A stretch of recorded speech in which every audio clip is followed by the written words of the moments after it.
De volta aqui no nosso consultório de família. Bem-vindo, bem-vinda, você que está chegando agora. Um abraço, muito obrigada por esse carinho de ter você aqui com a gente. E aos que estão desde o comecinho do programa já sabem, né? Nós estamos hoje recebendo a neurocientista Rosana Alves, estamos falando sobre pensamentos suicidas e mais. O que fazer para lidar com isso e como evitar. Como está a sua saúde mental? É, você mesmo, que não tem nenhum diagnóstico de depressão, que não tem nenhum diagnóstico de ansiedade generalizada e coisas afins. Mesmo assim, a pergunta é para você, como está a sua saúde mental? Você tem cuidado do seu corpo, da sua mente? Às vezes, nós fazemos dieta para perder peso. Nós devíamos era fazer dieta para termos cérebro saudável. Não é, Rosana Alves? Com certeza. Às vezes a gente se preocupa com o que é secundário e deixa o que é primordial, né? E é tão legal porque quando você cuida do seu cérebro, você está cuidando do seu corpo. Porque quando você coloca as emoções no lugar certo, você cuida de um sistema de recompensa, você naturalmente vai perdendo peso. Porque só de você diminuir o cortisol, quando você fala assim, quer saber? Isso daqui, esse pensamento aqui não está me trazendo saúde, de ficar preocupada não estou trazendo solução, isso daqui vai ficar lá na caixinha do esquecimento. Claro que é um exercício da vida, né? Não é tão simples assim. Mas quando você faz isso, você está liberando o seu corpo para o que dá prazer e para resolver de fato problemas que têm solução. Quando você diminui o estresse por situações que você de fato não resolve, você começa a desinflamar. E muito da nossa obesidade, ou mesmo dessa aparência física que a gente não gosta, ela parte por um cérebro que não foi bem cuidado. Você aumenta o cortisol, você aumenta a inflamação. A obesidade é um estado inflamatório generalizado do nosso organismo e quando você começa a resolver o seu cérebro, você começa a resolver um corpo. Porque você pode comer por dia uma coisa que é super saudável e mesmo assim ganhar peso. Então, quando você cuida do seu cérebro, você está cuidando do todo. E como faz parte de cuidar do cérebro, algo que nós estávamos falando lá no primeiro bloco, nós temos alguns estímulos que são naturalmente prazerosos para o nosso cérebro. Então, exercício físico não é. Nossa, nesse tempo eu ia falar só disso, um dia a gente podia falar disso. Porque tem gente que não consegue emagrecer, fazer exercício físico, guardar dinheiro para comprar a casa própria, porque elas estão usando errado a motivação. As pessoas têm uma ideia errada de motivação e por isso que muitas vezes não dá certo. Enfim, mas voltando aqui, nós temos um sistema de recompensa, aquele que você sempre vê em reportagens dizendo que ele é ativado em situações de grande prazer, que vão liberar dopamina e muitas outras substâncias que são importantes para que este cérebro fique saudável. E aí, o que pode ativar esse sistema de recompensa sem eu precisar fazer nenhum esforço? Comida, sono, sexo, dinheiro, jogar videogame e ajudar ao próximo. Somente esses 6 que a gente descobriu até agora. Para essas 6 coisas, nós não precisamos de esforço. Então prestem atenção nisso, vou juntar as ideias. Então você não precisa de esforço, ok? Se você olhar para essas 6 recompensas que são naturais para o seu cérebro e alguma delas estiver fora do lugar, por exemplo, eu não tenho mais prazer em comer, já é um alerta para você. Não espere o seu cérebro sucumbir ou você estar mal em diferentes áreas da sua vida para você parar e falar assim, puxa, preciso tomar uma decisão e mudar alguma coisa porque emocionalmente estou ficando frágil. É nesse sentido que eu falo, que às vezes nós esperamos tudo bagunçar para procurar ajuda. Como aquelas pessoas que esperam estar devendo R$1 milhão para procurar organizar a sua vida financeira. Não é assim que a gente faz. Então, se alguma coisa desse sistema de recompensa estiver fora do lugar, já é hora de parar e falar assim, por que agora eu não tenho mais prazer em fazer isso? Por que antes eu dormia bem e agora está meio bagunçado? Mesmo que eu esteja com sono, eu arranjo alguma coisa para fazer naquele horário, vou dormir mais tarde. Puxa vida, ganhar dinheiro para pagar minhas contas era uma coisa que para mim era importante. Mas agora nem tenho ido mais ao emprego direito, ou não estou nem ligando mais me mandar embora. Entende? A gente começa a olhar para esse sistema de recompensa. Alguma coisa fora do lugar, precisa cuidar dele, enquanto você ainda tem condições de fazer isso sozinho. Por que eu comecei falando disso? Se você tem começado a se sentir assim, desanimado, triste, começou a vida a perder um pouco o sentido, vai ajudar alguém. Eu aprendi com uma grande amiga, a pastora Roberta Fonseca de Campinas, e aprendi com a história dela. E ela diz assim, olha, a sua dor é o seu ministério. E isso faz todo sentido para mim. Porque se você está passando por uma dificuldade na vida, você é a melhor pessoa para entender alguém que também sofre com aquilo. Então, alguém que tem uma depressão é alguém que pode entender alguém que tem depressão, diferente do que as pessoas imaginam, né? Ela não tem condições de dar nada para alguém porque ela está sofrendo. Não, ela pode ser alguém sim. Então, sair do lugar de que eu não consigo fazer mais nada, que a minha vida acabou, pode ser uma forma de começar a resolver a própria dor. Para algumas pessoas isso vai ajudar. Então, olhe para o outro, porque quando você olha para o outro, esse sistema de recompensa que não está sendo ativado da forma que deveria para liberar dopamina e começar a equilibrar as suas emoções, pode ser que esta é a chave para encontrar de novo o sentido para a vida. Você pode não estar dando conta de você, mas você é capaz de ajudar o outro. Então, sair desse lugar pode te ajudar bastante. Então, você disse dessas 6 características que podem ser algo de prazer para nós naturalmente e que se um desses itens estiver em falta, já é um alerta. Já é um alerta. Então já é um alerta geral que muitos de nós não estejamos dispostos a ajudar ninguém. Por isso que eu acho muito legal e é por isso que eu gosto de falar dessas coisas simples. Por que que nós estamos com um aumento de pensamento suicida? Por que nós estamos com tantos meninos e meninas praticando a autolesão? Porque nós estamos entrando no momento da sociedade num desequilíbrio total. As pessoas não estão dormindo, é tanto que um trabalho que eu ajudo a orientar, uma coorientação, é porque a agressividade tem aumentado tanto entre os adolescentes e um dos motivos é a privação de sono. Então pensa, numa sociedade que não tem dormido mais, a média de sono da sociedade hoje está por volta de 6 horas. E nós sabemos que nós precisamos de pelo menos 8 horas. Deixa eu só lembrar aqui, para você aí de casa, que a doutora Rosana é autora de 2 livros. Numa é autora sozinha e num outro, que já é a sua segunda obra, é coautoria, né? Vocês dividiram ali, que é justamente para o público adolescente, para o público jovem. Mas o seu primeiro livro, que é assim, amado, é o Neurociência da Felicidade. Sim. Você fala bastante ali sobre o sono também, como no livro escrito para jovens que tem O como Designer título da Decisão. O Designer da Decisão. 5 técnicas para escrever sua própria história. Então, você nos 2 livros pontua exatamente isso, né? Sim. Como nós temos sido privados de sono. Isso pode estar ali na base de muito sofrimento. Sem dúvida. Nós olhamos que a privação de sono pode levar... Porque a privação de sono é um estresse para o nosso organismo e um dos estresses mais importantes para o organismo. Quando eu falo mais importante, é aquele que pode mais modificar de forma negativa um organismo. Então, quando nós estamos em privação de sono, estamos em uma sociedade em privação de sono. Aumenta a nossa vulnerabilidade para as patologias, tanto aquelas que são mais de ordem fisiológica, se as pessoas ainda pensam assim, quanto as de ordem emocional. A privação de sono já te deixa mais vulnerável para a depressão, para a ansiedade. E na maioria das vezes, quando nós encontramos alguém com pensamento suicida, ela está em privação de sono. E você fala assim, não, ela está em privação de sono porque está com depressão. Para muitos casos, a privação de sono veio primeiro. E foi ela quem desencadeou todo esse quadro emocional de perda, né? Onde a pessoa está vulnerável.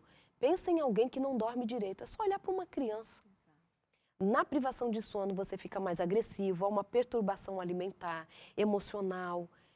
Em nós adultos isso também acontece, é que a gente consegue mascarar melhor isso, porque a sociedade exige isso de nós. Mas nós também somos vulneráveis aos efeitos da privação de sono e de uma alimentação desequilibrada que a gente vive numa sociedade onde a gente não preocupa mais com a alimentação. A alimentação também é uma fonte para que você tenha este sistema nervoso central desequilibrado, por exemplo, serotonina. A serotonina, o precursor, ou seja, a substância, a proteína que vem antes para formar a serotonina, a gente não tem ela dentro do nosso organismo. Ela não é endógena. É o triptofano. O triptofano vem da alimentação. Se eu não tenho uma alimentação equilibrada, balanceada, eu não tenho o triptofano que vai gerar a serotonina. Serotonina não surge de outro lugar que não seja da nossa alimentação. Então, a nossa alimentação saudável, ela também é essencial, tanto na prevenção quanto no tratamento de qualquer patologia. Então, concluímos, ou vamos concluindo, que o nosso estado, a nossa condição tem a ver com a maneira como nós temos gerido a vida. Sem dúvida. Crianças e adultos, todos nós hiperestimulados. Enquanto você falava, e me vem à memória que muitas vezes, mais cedo da noite, nós sentimos sono, mas depois, vamos dizer assim, passou. Por que passou? Porque a hiperestimulação... Sem dúvida nenhuma. Tecnologia, o barulho, as luzes acesas. Então, assim, parece que a gente vive meio que numa bomba relógio, ao despertar de uma bomba relógio. Tem alguma coisa que está, de fato, contribuindo para a morte de todos nós. A gente escutava de esclerose múltipla alguns anos atrás. E hoje nós estamos ficando acostumados com crianças de 6, 8 anos de idade com esclerose múltipla.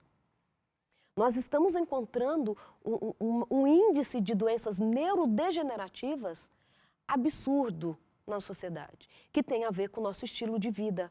Então, independente de termos ou não um pensamento suicida, ou uma depressão, uma ansiedade, todos nós somos vulneráveis.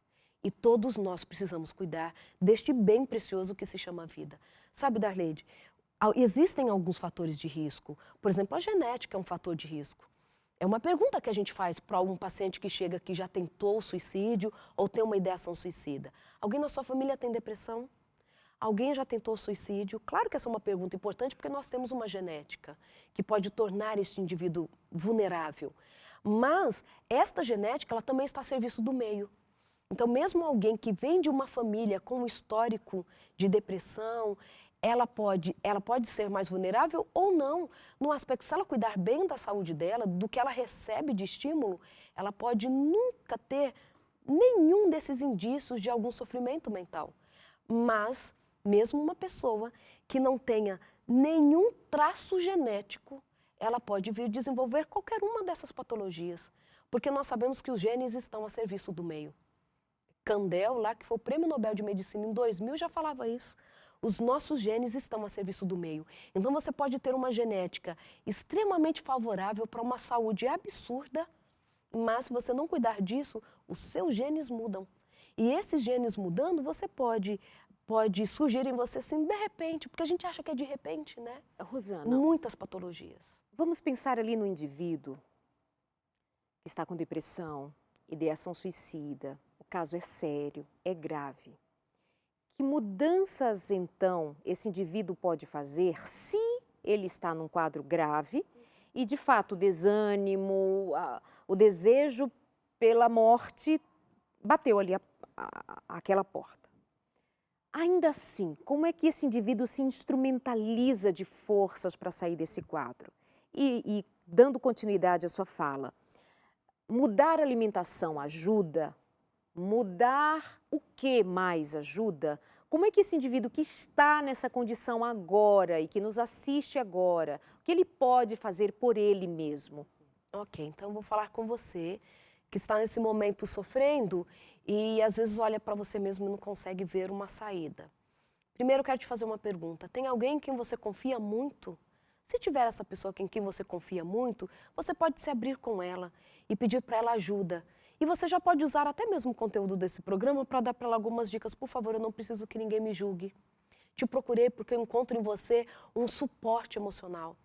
Me ajude, por favor. Não quero procurar psiquiatra, psicólogo, mas sei que preciso. Por favor, marque para mim. Se você não tem condições de ter essa conversa aberta com alguém, você já sabe que faz bem para você. Então, manda uma mensagem para alguém assim.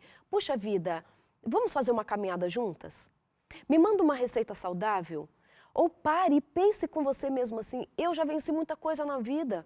Eu sei que esta condição está instalada em mim, seja por escolhas que já fiz ou não, mas é possível sair porque eu já saí de outras situações. Por mais que elas eram mais suaves, mas eu consegui vencer. Agora só preciso de um pouco mais de força para sair.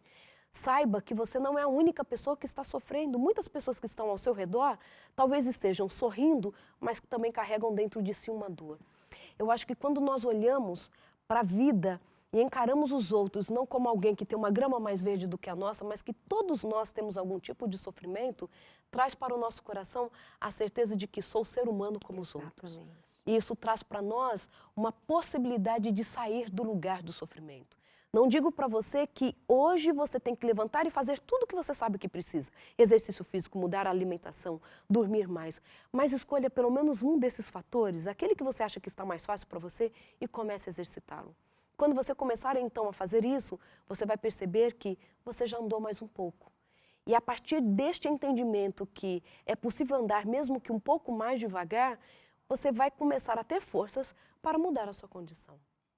Não tenha tanta pressa também, porque às vezes achar que da noite para o dia tudo muda pode trazer para a sua vida desânimo. Mas acelere o passo na medida que você consiga acelerar. Force um pouco o passo, porque você é capaz de sair dessa situação. Existe sofrimento, existe, mas existe também solução. E esta solução é para você também. Se não é fácil para quem não está sob o diagnóstico de uma depressão, fazer mudanças na vida, é um exercício que nós todos fazemos, é uma briga diária com o próprio eu. Imagine alguém que esteja numa condição de adoecimento emocional, de adoecimento mental, agravado pelo tempo, pela condição de cada um. Mas escolher um dos itens e investir nisso é estar investindo na própria vida, na própria existência. Considere, nós não estaríamos aqui falando se não tivéssemos algum caminho de esperança. Não é verdade? Nós não nos colocaríamos aqui só para dizer, olha, é isso e a morte. Não, nós viemos aqui para dizer, é isto que existe, mas existe esperança, existe vida. Então, que esta palavra, que este programa, que este conteúdo signifique muito para você na tomada de decisão e que serve para os que estão com depressão, para os que não estão com depressão. Afinal de contas, como você bem disse agora há pouco, somos todos vulneráveis. E se amanhã for um de nós? Né? Não sabemos. Há poucos dias, sabemos, acompanhamos, o Brasil inteiro acompanhou a morte do jornalista Ricardo Boechat. Confesso que fui mais uma das brasileiras que foi tomada de forte emoção. E vendo matérias a respeito da vida dele, de como foi a vida dele, sempre parecia muito alegre. Suas risadas, gargalhadas, seu trabalho, suas broncas com os que trabalhavam com ele, enfim, a descrição da sua vida. Mas uma das colegas de trabalho nos fez lembrar de que muitas vezes ele não estava bem e ela dizia, você tomou seu remedinho hoje? E ele colocava a mão no bolso, pegava o remédio, tomava e ele lembrava que tinha depressão. Olhando o quadro geral da vida dele, talvez ninguém dissesse no vídeo ou no rádio que ele era um homem com depressão e que num dado momento ele precisou inclusive sair do ar para se cuidar pelo quadro de depressão que ele tinha. Mas muitos não percebiam. Se ele não dissesse, ninguém saberia. Tem também aqueles que estão escondidos na dor, ou como forma de sobrevivência, ou porque não quer que ninguém saiba, mas também tem como forma de sobrevivência gente que esconde com medo do desprezo, né? E tem gente que não se prostra diante da dor, porque também existem outras coisas São que valem a pena. São os resilientes, né? Os resilientes. Sabe, Darlede, eu não posso terminar esse programa com você antes de falar uma coisa muito importante. Muitas vezes, a depressão ou estas condições mesmo que nos deixam tão engessados e deixando de viver tão bem, acontece com o membro mais forte da família. Sabe em que aspecto? Porque alguém precisa gritar a dor daquela família. Algo que não está funcionando direito. É um casamento que não funciona direito, é uma condição financeira. E diferente do que as pessoas imaginam, não é simplesmente o mais frágil que vai expressar isso na forma de depressão. Talvez é o mais forte, que vai gritar para aquela família, olha, precisamos parar e precisamos cuidar de todos nós. A depressão, o pensamento suicida, não é uma condição de um indivíduo, é uma condição de uma família, é uma condição de uma sociedade. Se você tem alguém na sua casa que tem uma depressão, você não sabe como ajudar, seja você quem vai começar a fazer caminhada com ela. Seja você quem vai mexer na alimentação da família inteira, porque a família precisa ser cuidada. A família precisa resgatar valores. Então, a gente resgata o que tem de melhor, a gente ajuda um ao outro, porque Deus nos fez seres sociais. E se Ele fez assim, é porque precisamos de uns dos outros e porque é gostoso estar na companhia uns dos outros. E o que dizer do elemento fé? Não naquele contexto de, precisa ter mais fé, não tem fé, por isso está doente. Mas sabemos, e inclusive cientificamente já se sabe, que fé, crer, é um elemento que dá força, dá ânimo para a vida. Cabe aí, num momento como esse, de que forma? Sim. Estou escrevendo um novo livro. Olha só, a primeira vez que eu falo isso em Gente, público. você pode saber mais do material da doutora Rosana acessando o site. Sim, tem o ngicenter.com, doutorarosana.com. doutorarosana.com é mais Isso, fácil. é mais fácil, Não por vamos extenso. confundir as ideias. Entra no site doutorarosana.com e você vai Sim. conhecer o material, o trabalho, palestras da doutora Rosana, que viaja o Brasil e o mundo. Aliás, mora nos Estados Unidos, precisa viajar muito, com sua família, inclusive. Mas você pode saber mais no site doutorarosana.com. E tem os 2 livros que já Sim. estão escritos e agora acabamos de saber que o terceiro está por vir. Estou escrevendo um livro, ainda estou fechando a ideia dele, mas uma das questões é essa. A gente percebe que os maiores casos de superação da história da humanidade, aqueles que passaram pelo Holocausto, né, aquela história toda da Segunda Guerra Mundial, o elemento fé foi indispensável. E hoje, quando nós olhamos, a própria ciência diz que, por exemplo, a oração, ela faz aumentar a ativação do sistema de recompensa. Ela libera dopamina, endorfina. Saber que alguém está orando por nós também traz para este corpo um alívio do estresse. Quando nós oramos, diminui o batimento cardíaco, traz aquele alívio, pode diminuir os picos de hipertensão, pode diminuir até os quadros de diabetes. A fé, ela nos traz a certeza de que nós estamos sendo cuidados por alguém maior e que nós nascemos para um propósito especial.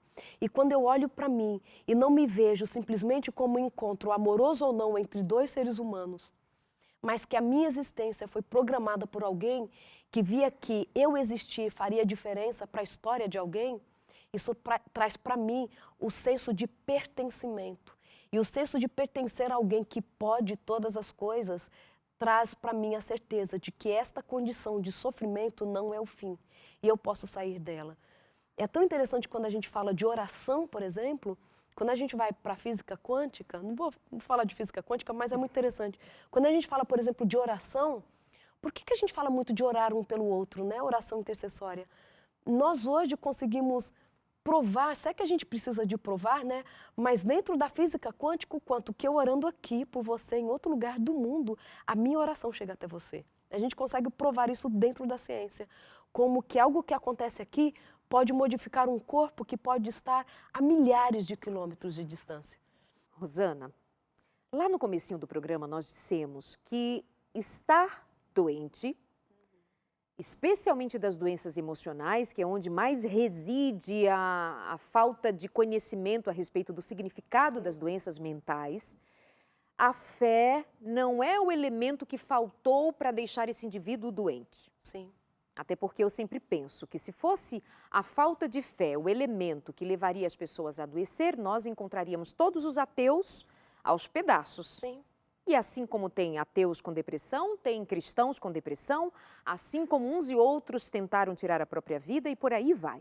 Ok, tendo conhecimento de que a fé, a falta de fé não é a responsabilidade, não é o responsável por levar o indivíduo a ficar num quadro doente, mentalmente falando, agora nós vamos chegando ao final do programa dizendo que a fé vai ser um elemento de levantar esse indivíduo, de até curar esse indivíduo. Então, põe no lugar certo a fé para a gente entender essa questão. Muito simples. Vou pegar um exemplo de outra área, tá? Vamos dizer assim, você está com dor de cabeça e aí você sabe que um remédio, um analgésico tira a sua dor de cabeça.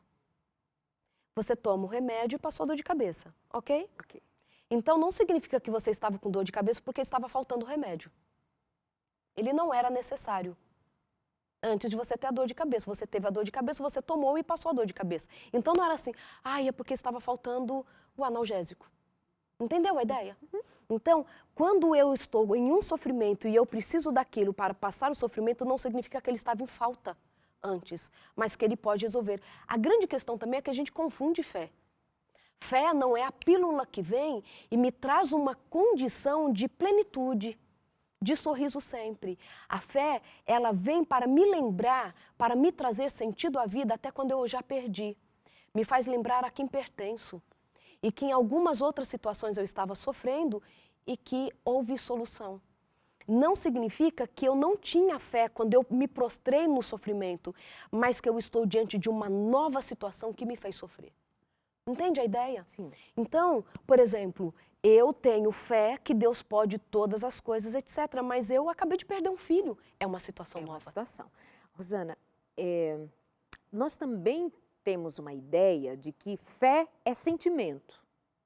Esse indivíduo está doente, os sentimentos dele não são correspondentes, muitas vezes, à realidade. Sim. A realidade que eu digo de uma compreensão que eu teria noutro momento, de que crer passa por sentimento, sim, passa por emoção, sim, mas agora eu estou doente. Isso confunde um pouco também. Confunde. Como é que uma mente adoecida pode lidar com o aspecto fé sem considerar especialmente o sentimento? Eu acho que a fé, ela tem a ver com relacionamento com Deus. E quando você passa a entender que Deus me entende e me aceita, apesar das minhas dores e as minhas dúvidas, a minha relação com Ele começa a mudar. Então, assim, Deus entende que eu estou sofrendo e nesse momento eu estou duvidando até que Ele existe, porque eu perdi alguém que eu amo. Então, quando eu tenho esse entendimento que fé não é um sentimento e fé me coloca no movimento da cura. Ele me coloca no movimento, é a fé que fala assim, Deus me criou, e mesmo Ele me vendo nessa situação, Ele não me abandona, mas é esse Deus que deixou a natureza, é Ele que deixou o ar para eu respirar, Ele que fez um organismo precisando de exercício, foi Ele quem me disse qual era a alimentação adequada. A fé ela é muito mais ampla do que a gente imagina. Fé não é sentimento, fé é um movimento, acreditando que existe um Deus que cuida de tudo, até da minha dor, porque Ele veio e foi tentado em tudo, e Ele sofreu uma angústia tão grande que Ele até suou sangue. É um Deus que chora, vê o seu amigo morto e chora. Então, quando a fé me leva a esse entendimento, que é um Deus diferente do que as pessoas imaginam, que é um Deus que quer que eu viva nessa plenitude, nesse sorriso o tempo todo, apesar de. E esse não é o Deus que acreditamos. Ter fé é mais atitude do que sentimento, né? Sem dúvida. E, inclusive, a própria Bíblia diz, não adianta dizer que crer. Até os demônios creem, é preciso agir. Então, provavelmente, nesta hora, vai ter que ser a hora mais racional da sua vida. Vai ter que, assim, ir lá dentro da alma, do seu cérebro e trazer o último quinhão de forças para dizer de palavra e com a atitude que lhe resta tomar, eu não sinto nada, eu nem ao menos estou conseguindo crer que o Senhor existe. Mas vou me basear de que existe e vou investir nisso para eu me manter de pé. Eu vou crer ainda que eu não sinta. Quando a gente vai indo no trânsito, fecha o sinal, você não está sentindo vontade de parar. Pelo contrário, você está muito atrasado, você tem muito o que fazer. Você sente vontade de passar direto no sinal vermelho, mas é preciso parar. Foi racional, não foi o desejo, não foi a vontade em si naturalmente. Então, pensa nisso, vai lá dentro da alma e busca o que Deus te deu, o que ainda resta lá dentro de você. Coragem, coragem. E que Deus te abençoe, Rosana. Obrigada por hoje. Obrigada por tudo. Fica o convite para você acessar o site doutorarosana.com e conhecer mais do trabalho da doutora Rosana, caso não conheça ainda. A gente se encontra aqui na semana que vem. Um beijo e até lá.